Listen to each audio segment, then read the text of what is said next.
भारत सरकार के गृह राज्य मंत्री हमारे सहयोगी श्री हंसराज जी अहिर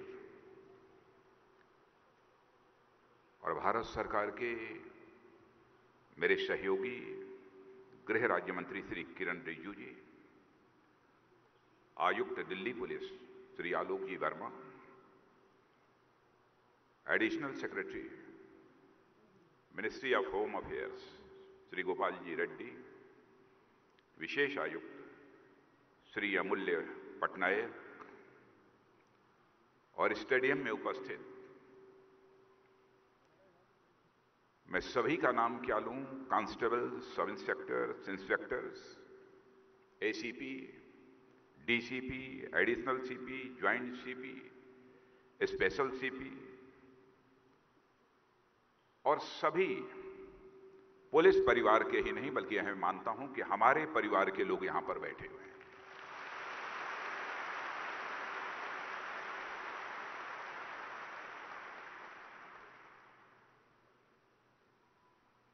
ऐसा अद्भुत दृश्य, क्योंकि उत्तर प्रदेश के मुख्यमंत्री के रूप में भी मैं काम कर चुका हूं, मैंने कभी नहीं देखा था।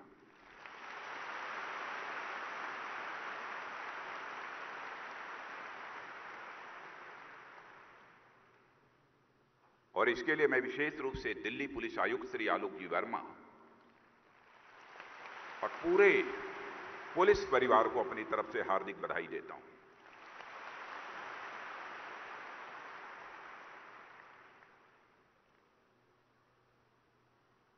आज सचमुच हमारे लिए भी बेहद खुशी का दिन है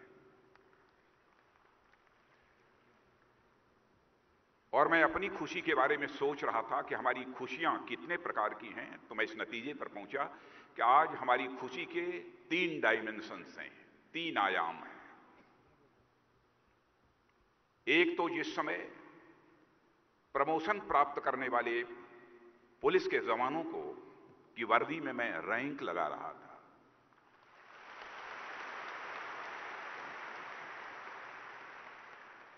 उस समय मुझे बेहद खुशी हो रही थी। और दूसरी खुशी, उनके चेहरे की खुशी देखकर मुझे दूसरी खुशी हो रही थी।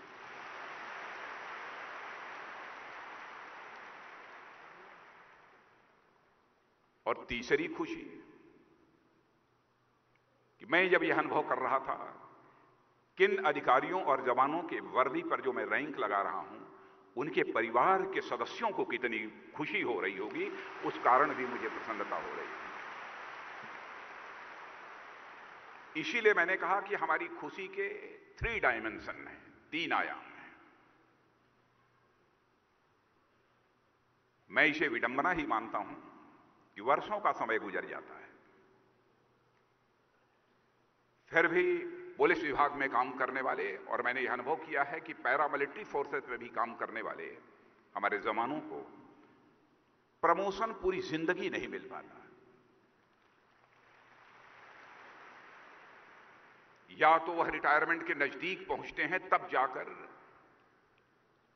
कोई प्रमोशन मिल गया तो मिल गया, नहीं तो वह भी प्रमोशन हाली नहीं मिलता है। लेकिन आज जब यह दृश्य मैं यहां पर देख रहा हूं, और दिल्ली पुलिस के संबंध में भी जब आपके पुलिस आयुक्त श्री आलोक जी वर्मा ने मुझे जानकारी दी, बताया वर्षों से प्रमोशन नहीं हुए हैं, मैंने कहा कि जिनका भी प्रमोशन हो सकता है बेधड़क उनका प्रमोशन करिए, उन्हें प्रोन्नत मिलनी चाहिए।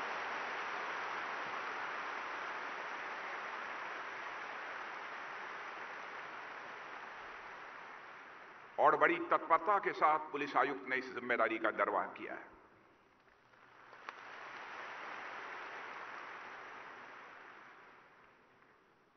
और मैं जानता हूं कि वर्दी की सम्मान, वर्दी की प्रतिष्ठा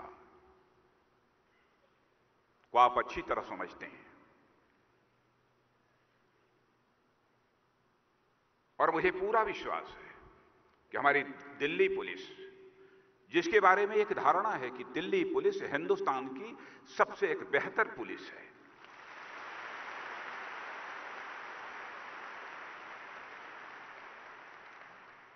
इस प्रतिष्ठा को और अधिक बढ़ाने में आप पूरी तरह से योगदान करेंगे, यह मेरा पूरा विश्वास है, पूरा यकीन है।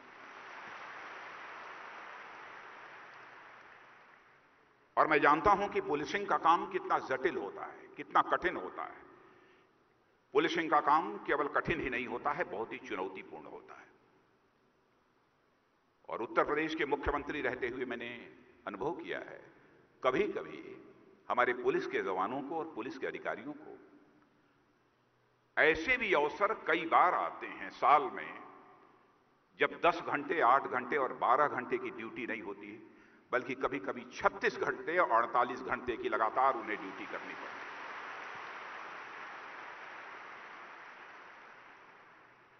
फिर भी मैंने देखा है कि बखूबी वह अपनी जिम्मेदारियों का निर्वाह करते हैं। थकावट रहती है चेहरे पर। मैं जानता हूं कि बहुत सारे लोग पुलिस के जवानों की इन मजबूरियों को समझ नहीं पाते, लेकिन मैं समझता हूं और मुझे पूरा विश्वास है, पुलिसिंग का आधा काम केवल इस बात पर हो जाता है कि हमारे पुलिस की साख और विश्वसनीयता जन सामान्य में कैसी है। यदि आपकी साख और विश्वसनीयता जन सामान्य में बनी हुई है, तो मैं समझता हूं कि पुलिसिंग का आधा काम अपने आप हो जाता है। और मैं आपसे यह भी अपील करना चाहूंगा कि दिल्ली है, भारत की राजधानी है, 2 करोड़ की जनसंख्या है, लाखों की संख्या में फ्लोटिंग पॉपुलेशन दिल्ली आती है। दुनिया के दूसरे देशों से लोग भी दिल्ली आते हैं। दुनिया के दूसरे देशों से छात्र यहां पढ़ाई लिखाई करने के लिए भी आते हैं। तरह तरह के डेलीगेशंस भी यहां पर आते हैं। और यह दिल्ली केवल राजनीतिक गतिविधियों का केंद्र ही नहीं है, बल्कि राजनीतिक के साथ साथ आर्थिक और सामाजिक तथा सांस्कृतिक गतिविधियों का भी केंद्र है। इसलिए अन्य राज्यों से दिल्ली की स्थिति सर्वथा भिन्न है। स्वाभाविक रूप से दिल्ली पुलिस की जिम्मेदारी बढ़ जाती है, ज्यादा चुनौतीपूर्ण हो जाती है। फिर भी बखूबी आप अपनी उस जिम्मेदारी का यहां पर निर्वाह कर रहे हैं। और मैं आपसे इतना ही कहना चाहूंगा, यदि कभी अनजाने में कोई बेगुनाह आपके ग्रिप में आ जाता है, तो उस बेगुनाह को छोड़ने में रंच मात्र भी संकोच।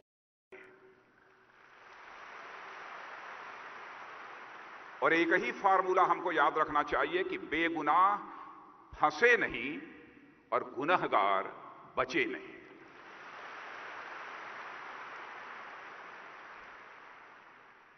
और अपनी तरफ से मैं यकीन दिलाना चाहता हूं आपको, किसी भी अपराधी को छोड़ने के लिए कोई राजनीतिक दबाव किसी भी पुलिस अधिकारी के ऊपर नहीं पड़ेगा। चाहे इस समय के पुलिस आयुक्त हों, चाहे इसके पहले के पुलिस आयुक्त हों, अथवा उत्तर प्रदेश में भी मुख्यमंत्री रहते हुए कोई एक अधिकारी यह नहीं कह सकता है किसी अपराधी को छोड़ने के लिए कोई राजनीतिक दबाव पड़ा हो। और मैं यह भी कहना चाहूंगा, आपको लगता है कि कोई शातिर अपराधी है तो किसी भी सूरत में दबाव को मानिए मत।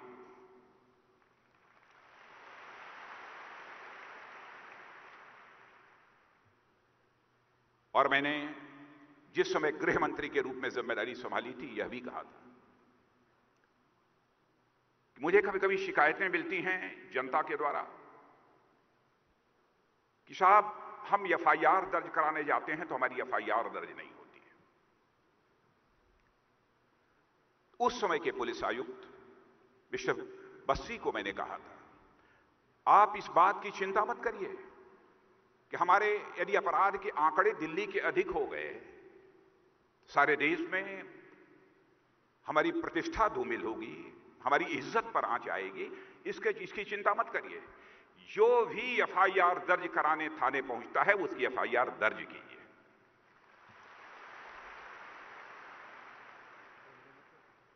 और इसका जो भी जवाब देना होगा संसद में मैं इसका जवाब देने को तैयार हूं। लेकिन एक व्यक्ति ऐसा शेष नहीं बचना चाहिए जो एफआईआर दर्ज कराना चाहता है और यह कहकर हम उसको वापस कर दें कि तुम्हारी एफआईआर दर्ज नहीं हो सकती है। ऐसा नहीं होना चाहिए। मैं यह आप सबसे अपील करना चाहता हूं। सामान्यतः जब आपकी ट्रेनिंग हुई होगी उस समय भी आपको बतलाया गया होगा, पुलिस पीपुल फ्रेंडली होनी चाहिए। लोगों को यह एहसास होना चाहिए कि पुलिस ये हमारी दोस्त है। इसके लिए क्या क्या किया जा सकता है मुझसे बेहतर आप जानते हैं, मुझे ज्यादा यहां बतलाने की कोई आवश्यकता नहीं है। जनता का अधिकतम विश्वास हम कैसे हासिल कर सकते हैं, इसके लिए भी सतत प्रयत्न हम लोगों का चलते रहना चाहिए। और मैं आपको उदाहरण देना चाहता हूं।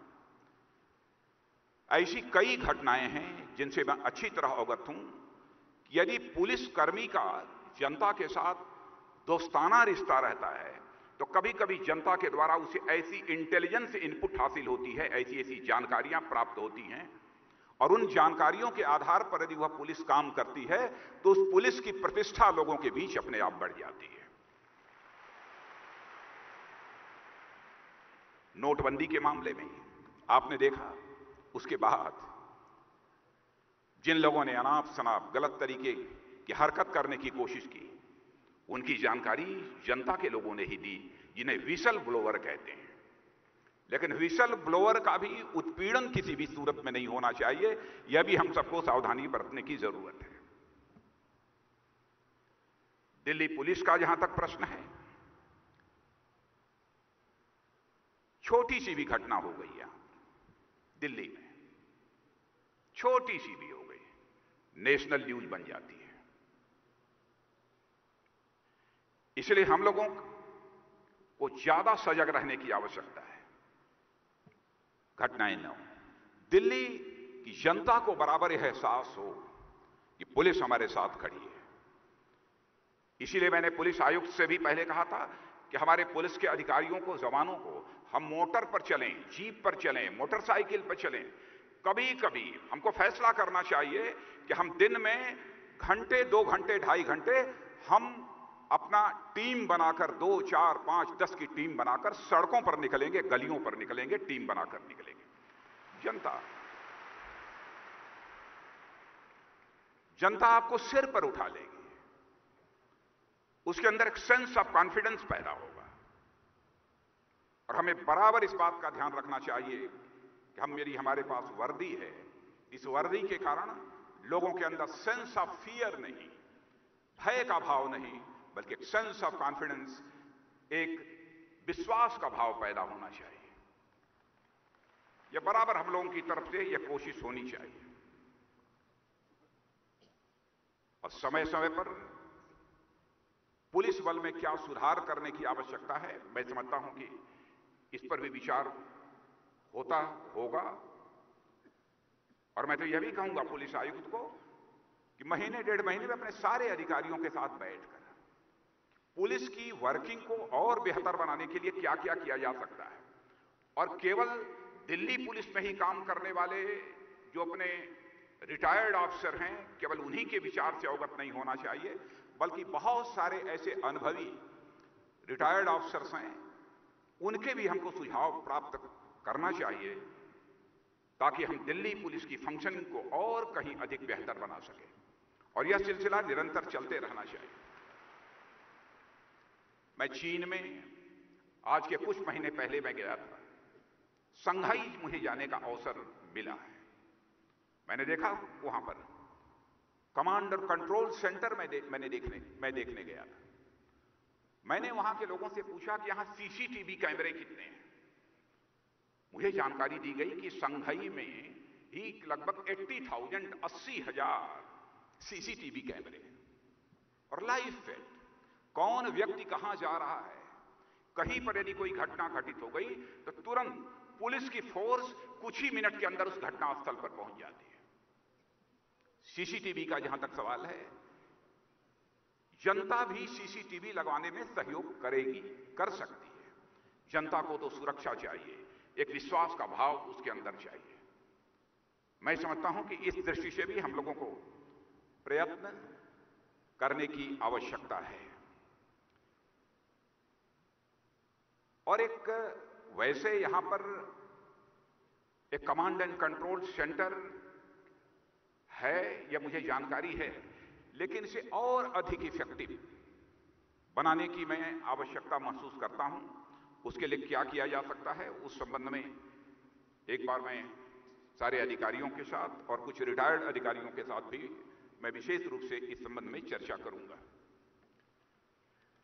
आज के अवसर पर ज्यादा कुछ नहीं कहना चाहता। दिल्ली पुलिस बल यह पर्याप्त नहीं है, मैं ऐसा मानता हूं। आज लगभग 85,000 की आपकी स्ट्रेंथ है, लेकिन मैं यह महसूस करता हूं कि यह और अधिक होनी चाहिए।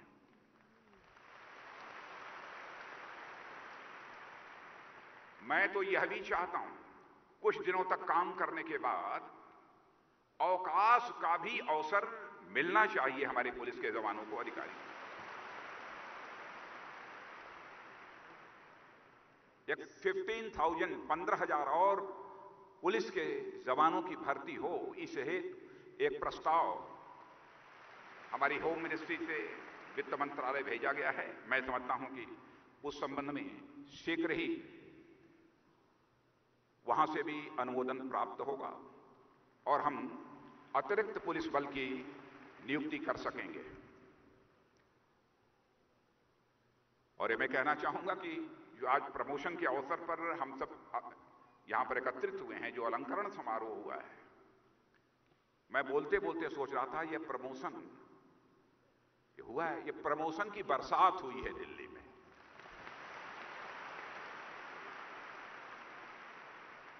शायद कहीं पर भी एक बार में इतनी बड़ी संख्या में प्रमोशंस नहीं हुए होंगे। अब आज जिस दिन हम सब यहां पर इकट्ठे हैं, यह 2016 वर्ष का अंतिम दिन है। 2017 के नए वर्ष में आज रात्रि के 12 बजे के बाद हम लोग प्रवेश करने वाले हैं। मैं आप सबका आह्वान करना चाहता हूं, हम यह संकल्प लेकर जाएं कि 2017 में हमारी दिल्ली पुलिस जन सामान्य का और विश्वास हासिल करने की भरपूर कोशिश करेगी और उसमें कामयाबी हासिल करेगी।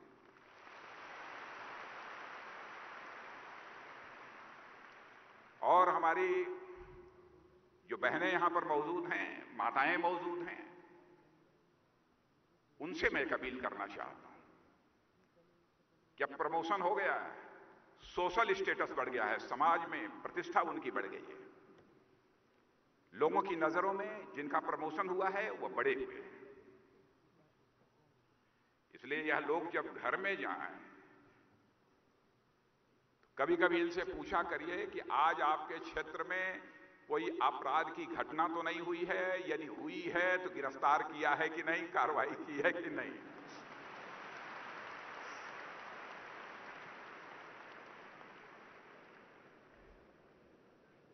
ऐसा नहीं है कि केवल सीनियर अफसर से पूछें, आप इस जिम्मेदारी को निभाइए।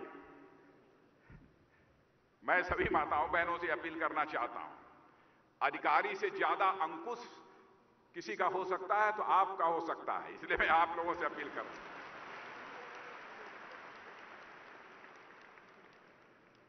आज के अवसर पर इससे ज्यादा कुछ न कहते हुए मैं पुनः आप सभी को इस प्रोन्नत के लिए जहां पर हार्दिक बधाई देता हूं, वहीं पर नए वर्ष के लिए हृदय की गहराइयों से हार्दिक शुभकामनाएं देते हुए अपना निवेदन समाप्त करता हूं।